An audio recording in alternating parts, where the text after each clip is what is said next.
Okay, so if I were to get a question about the Icelandic landscape, first and foremost, I would have a think at the very most broad sense.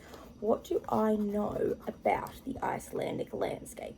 So how might I describe it? What have I learned through the text? Now, I could have read one chapter about the novel and I would be able to talk about the landscape. Now, I definitely couldn't do this task if I only had read one chapter, but I could do this part of a brainstorm. So please read the whole thing.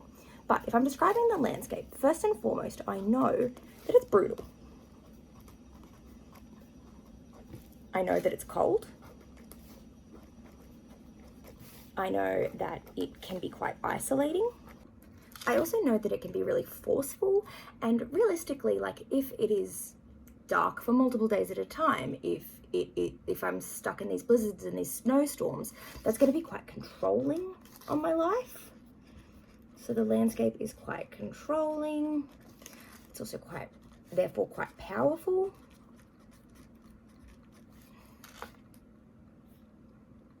Now, as I've got all of these words here to describe the landscape, I want to have a think about what it is that this is telling me, because my question is going to be something to do with what the role of the landscape is, or what the purpose of the landscape is, and all of that kind of stuff. And if I look at all of these words, instantly, I know I start to think about the fact that this is very similar to the treatment that Agnes receives. So instantly I can see that I can think rather, that the powerful figures of the text, they're brutal, they're controlling, they're cold towards her. The treatment she receives is very isolating. It can be quite forceful. Also, the landscape can be deadly. Think about what happens to Inga. So all of these words, they describe the landscape, but they also describe an evidence for all of these things, first and foremost. But already I've got an idea, which is really good.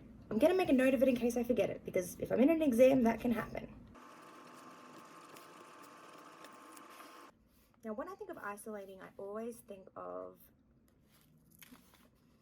the fact, this quote, the lured me to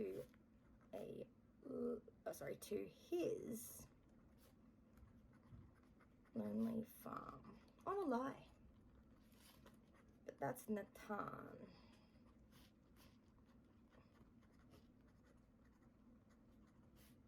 Like I said before, when I think of deadly, I think of Inga's death. I also think about how, like, the concept of fate, because Agnes really thinks that she is cursed because of this, but obviously it's the weather controls that fate there, so I'm just going to make a note of that. Now, when Agnes refers to her time at Nathan's farm, Ilaugusta, notoriously I don't say it right, she comments that loneliness threatened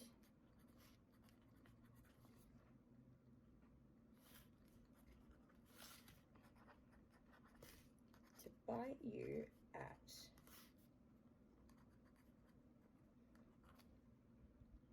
every turn.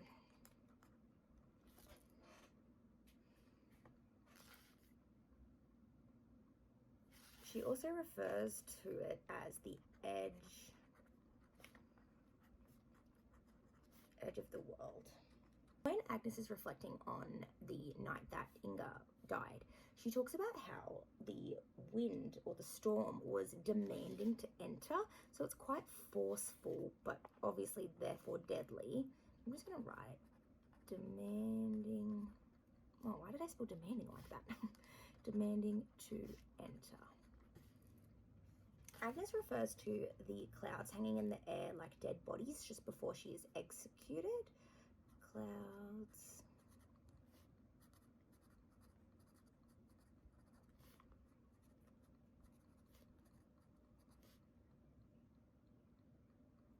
Sorry, the quote just says hang. Clouds hang in the air like dead bodies. So I've just put on my page all of the quotes that I can think of that refer to these different elements of the Icelandic landscape that I listed at the very beginning of my brainstorm. Now, if I'm going to talk about the fact that the landscape is used as a tool to mirror the treatment that Agnes receives, I have to also be able to prove that this is the treatment that Agnes receives. Now, that's not going to be hard by any means, but I need to make sure that I can do it. So in order to do that and to make sure I've met all of the elements that I have to, I'm going to go through and do a bit of color coding and just tie up some loose ends. So I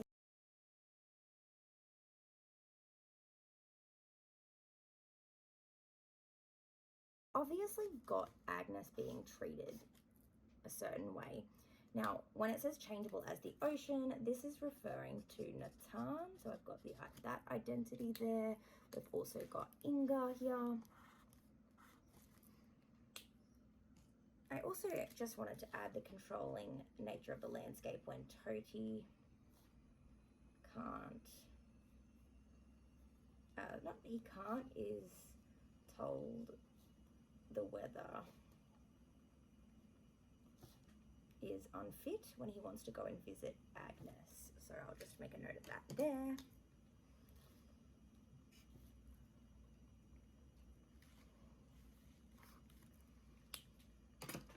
Now, when it comes to times and places, obviously all of this is about the place, but Inga's death is quite reflective of the time. But I think the whole thing is times and places, so let's just put that in the middle there.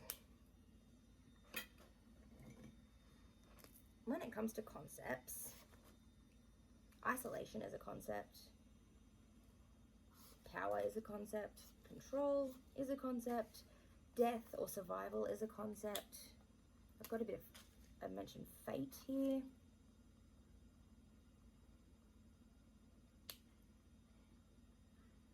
Loneliness.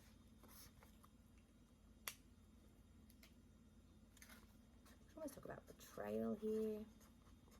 Obviously, when it comes to the appeal, there is part of it is gender that comes into that.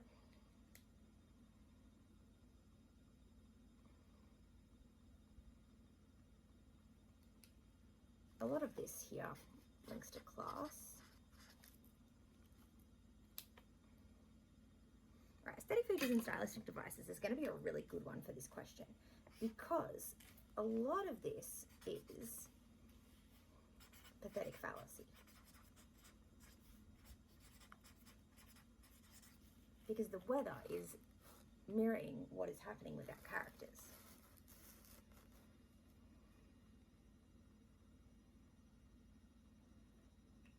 We have a lot of personification.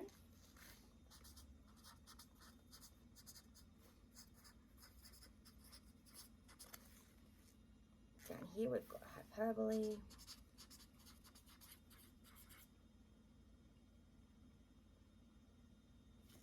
We've got some symbolism,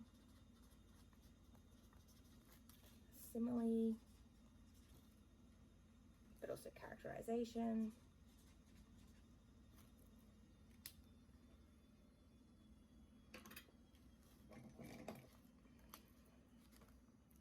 Attitudes. When Agnes says the world has stopped snowing just before her isolation, that shows her attitude. Her attitude toward Natan, changeable as the ocean. Values, well, the value that the society has towards Agnes is very much represented here. Thrown out in the snow is a good one.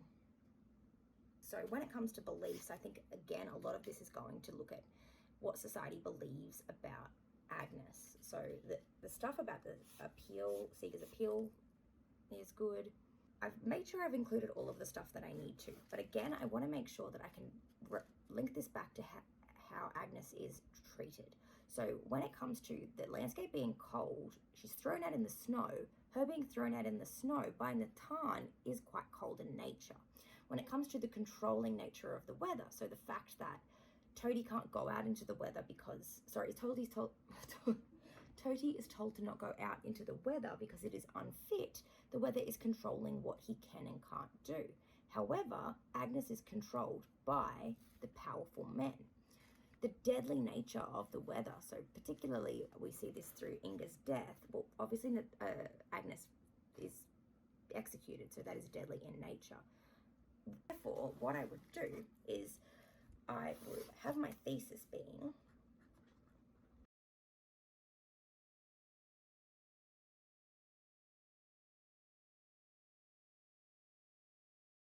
now, when it comes to writing, I would probably spice that up a little bit, maybe add a little bit more depth to it. But essentially, I'm going to write an essay all about that. Obviously, I need to be able to have separate points. So I think I would probably choose my 3 favorites here.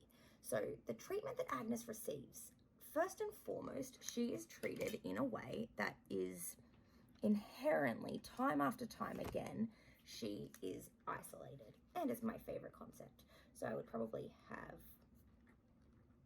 isolating as my first paragraph. I would have controlling as my second. I think I would also maybe refer to this as like relentless. And then finally, I might have a paragraph all about brutality/coldness. Now, obviously, these are quite similar to each other, but that's a good thing. They're not the exact same, they're similar, therefore they can all prove my thesis. So when I'm looking at the isolating nature of the weather, I can definitely talk about Agnes's time at Illegustida. Here I'm going to talk about the patriarchal control. And here, when I talk about the brutality and the coldness, I could absolutely talk about her entire life. So I can talk about Inga and then all the way to Storeborg, using what's up here. As always, let me know if you have any questions, and I look forward to seeing you soon. Bye!